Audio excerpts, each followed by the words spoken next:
Okay, hi everyone. It's been a minute since I've done one of these, but I thought I had enough new stuff come in over the past few months. I thought it was time for another update for you. Of course, over the holidays and my birthday was in October, I've picked up a lot more records to show you guys and to add to my personal collection, of course. And yeah, I think just get right into it. I mean, I do have a few that aren't here with me right now. Of course, I'm here at school at the moment. Did get a few other records over the holidays and stuff that I just didn't feel the need to bring back with me at the moment, but are still ones that have been on my list for a while. Most of them are classics at this point, but they're just back at my parents' house at the moment. But those would be The Cure's Disintegration, one of my favorite albums ever at this point. Neutral Milk Hotels in the Aeroplane Over the Sea, obviously. Don't need to tell you guys about that one. Same goes probably with Arcade Fire's Funeral. Those last two were gifts from my cousin over Christmas, so that was really cool. I picked up Beyonce's Renaissance, one of the big, like, you know, the box set thing, similar to Cowboy Carter and stuff. Looking forward to Act 3 whenever that shows up. And I also picked up Miseducation of Lauryn Hill, finally, also. That's been on my list for a while now.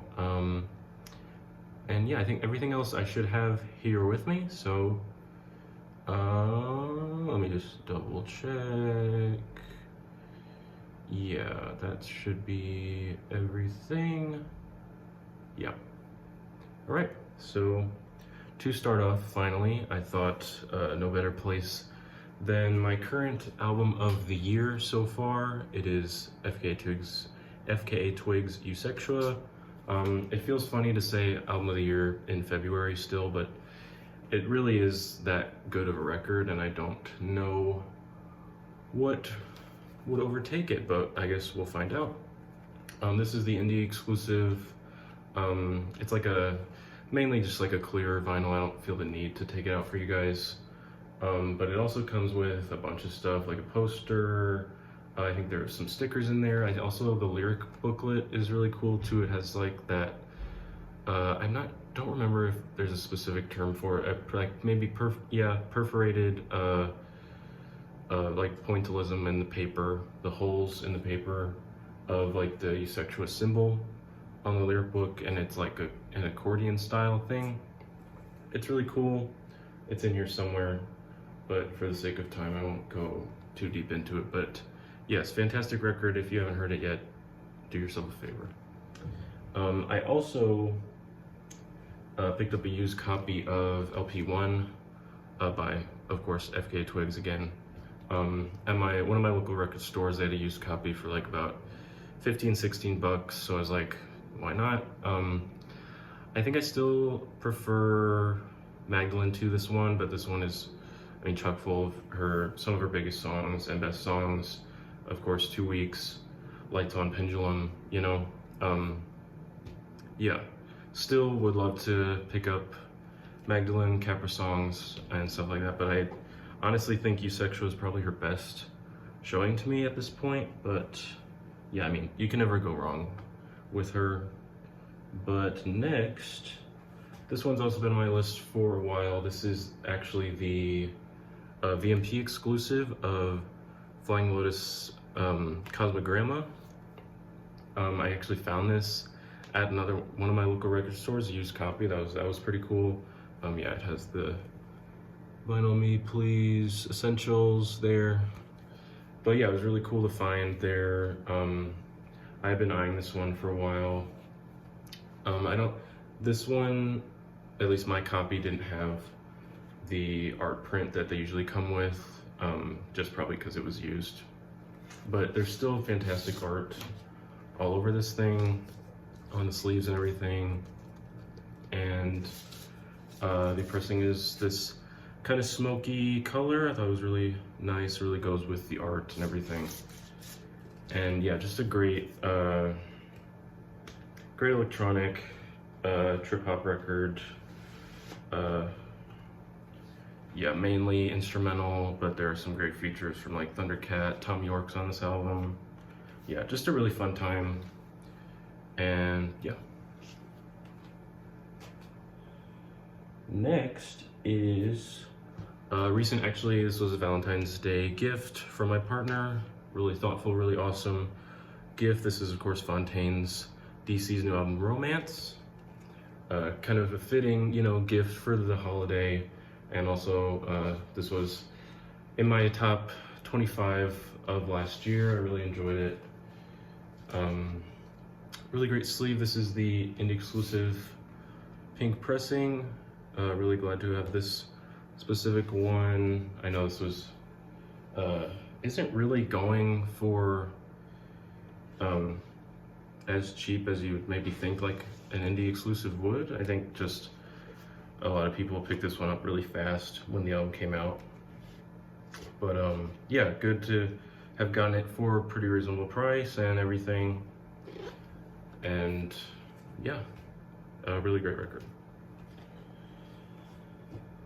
Next, another one of my favorite albums of last year. This is Foxing's self-titled, newest album, but also self-titled. Really great record, really great rock album. They kind of go all over the place on this one. Very, very brash, very crazy production. If you guys don't know, Foxing, they're a St. Louis-based band. I've loved them for many years now, and this might be not personally to me, but maybe to a lot of people, their best record yet. And it's not hard to see why. This is the Zia Records exclusive I got. I think it was limited to about 300 copies. It's this like olive green purple splatter.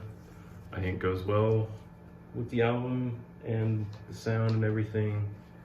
And yeah, just a very hard to listen to at points, but very rewarding in the process, I would say. So yeah, great album. Next is something, oh yeah, another one been on my list for years. Carly Rae Jepsen, Emotion, finally adding to my Carly collection. We'll definitely try to get more of her stuff very soon. But just standard black press of this, but I mean, just an iconic album, iconic songs, you know, Run Away With Me. Pretty much all of them are bops, bangers in some way, so, yep. Next we got, oh yeah, okay. Another one, best albums of the year. GNX, Kendrick Lamar. I don't think I have to say much about this. This is the indie blue pressing. I think it goes pretty well with the album, even if at first I was like, why would it be blue? But you know, Dodger blue, LA, everything else, you know, I think it works well. I think it sounds fantastic. Yeah, I mean, Kendrick's never gonna drop anything bad, I don't think, ever, so yeah. And I have pretty much everything else he's dropped, so, you know, I had to. Next, another one of my favorite albums from 2024. This is Laura Marling's Patterns in Repeat. This is just standard black, but fantastic indie folk album, singer-songwriter, very like Joni Mitchell inspired. Yeah, just a really easy, quaint listen. It's fantastic, and a lot of the songs deal with her becoming a mother and stuff. It's very, very sweet, very heartening, and yeah. Next we got another one.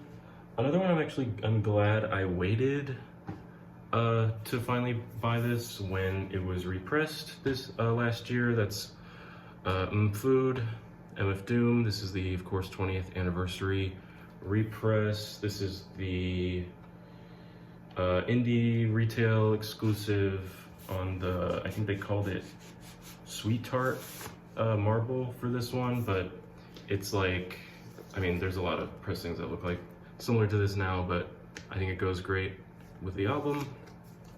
Sounds great. Just all the packaging is fantastic. And yeah, I'm glad I waited to finally get a physical copy of this, because yeah. If it's gonna go back in. And polyline sleeves, which are always a plus. Did I show the gatefold? I don't know, but there it is. There's that. There's back. Yeah, very glossy finish on the jacket too, which is just, yeah, nice finishing touch for everything. But next we have, well, pretty inevitable pickup eventually. This is, of course, Chappell Roan, Rise and Fall Midwest Princess. This album really grew on me throughout the year, like I think most people. I got to see her live last summer, which I'm very glad we got to get there. You know, I still don't know how I got those tickets, but this is the Target repress, the like anniversary repress, the Peaches and Cream, I think is what they, yeah, that's what they said. It also had a little poster of like Pink Pony Club art and stuff like that, and it's, yeah, sounds really good, really great. I think easily one of like I feel like when people are gonna look back at like 2020's pop and stuff, you know, she's definitely gonna be up there in that convo. So yeah, glad to pick this up. Next, another great album from 2024. One that probably one that grew on me the most throughout the year. This is Vince Staples' Dark Times. So I've been a Vince fan for a few years. I think this is definitely his best since probably Big Fish Theory.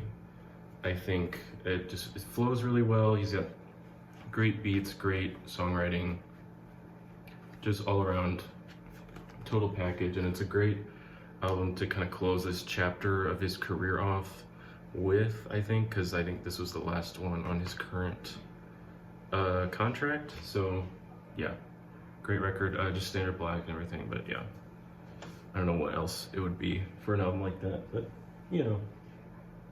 Next, okay, so these next few aren't new, but I did, okay, sorry about that, we're back.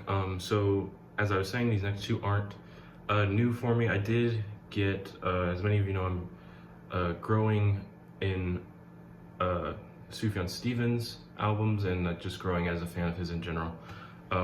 So I think last time I only showed you like Age of Odds and like his 4th of July 7-inch that I got, and maybe something else, but I did also recently get the extended 12-inch of his live, Carrie and Lowell live release that he did on physical. It was like the Blue Bucket of Gold live version, and then that Hotline Bling live version that he did. So I was like, this is too kind of, you know, novelty and fun to not get. So I don't have that here with me now, but I did at least just want to show you my Carrie and Lowell, the original version, just standard black and everything. But this is the album that really did make me fall in love with his work, like maybe many of you also. Also Illinois, obviously, and stuff, that's back home as well. But I think my favorite of his so far, just being a few years removed now from it, is his 2023 record, Javelin. This has only grown on me, I think, since I first heard it. It's now probably in my top 3 albums of this decade so far. I think it's just fantastic front to back. I think his songwriting and production, everything is just like at its peak pretty much. This is the I think indie like Yellow Lemonade vinyl, which I I think works very well with everything, and yeah, just I can't say enough good things about that album. So only a couple more for you. It's gonna be first. I'm still probably wanting to get her album from last year, but I do have her 2023 release. This is Tinashe's BB Angel. I got a pretty good price on this. This isn't like, I know there's some signed copies of this floating around, but this is just the regular version, standard black vinyl. But yeah, just every song on here hits. It's another shorter album from her, like her most recent with Nasty on it, Quantum Baby and stuff. But I think some of these songs are even better than that new one. I think just her whole, since she's, you know, gone independent, been doing her own thing, I think it's been pretty much banger after banger. So looking forward to her completing this new kind of album trilogy she's doing, possibly this year, maybe next year, but yeah, looking forward to that. And then lastly, you guys know I'm a big Weeknd, big Abel fan, so I did pick up one of the first pressings of Hurry Up Tomorrow, his new album. This is the Sorayama alternate cover. I think it's still my favorite of the alt covers. I like the Frank Miller one too, but I think this one really just hones in on the entire album's kind of core concept and everything. And yeah, I also have the Echoes of Silence reissue that Sorayama did the cover for that, so I thought it was kind of a good, you know, bookend to that. Of course, as many of you probably know, this isn't the full album. I'll probably pick that up physically when that inevitably comes out. I think it's supposed to drop maybe when the movie comes out in May, but yeah, as you can see, this isn't even opened because I know what songs are on it. I've heard it anyway, so I thought in any case, like, I think this would still be a cool kind of like collector's item because I have pretty much all his stuff, and I think, yeah, it's just kind of nice. And I think the full album and everything is fantastic. I think it's another one I'm gonna be in my top 10, top 5 of the year, most likely. So yeah, that's gonna be it for this video. I'm definitely looking to get a few more pretty soon, or like in the next maybe month or two. Like, I know the Brat remix album is coming out physically, like by itself finally. I'll probably try to pick that up. I've been trying to maybe get more soundtracks in my collection and stuff like that. I do have a few, but that could maybe be a goal for the year. Like a movie like Sing Sing, or I don't know if they ever press maybe like Anora's soundtrack on vinyl. That would be cool to have. Or yeah, just anything like that, any newer films that I've been really loving recently. And I've also been trying to get more Mac Miller. I do have Circles. I maybe get Balloonerism, Swimming finally, something like that. And yeah, just keep going through my ISO list, stuff like that. So yeah, thanks you guys for watching. If you made it this far, I'll see you in the next one. Later.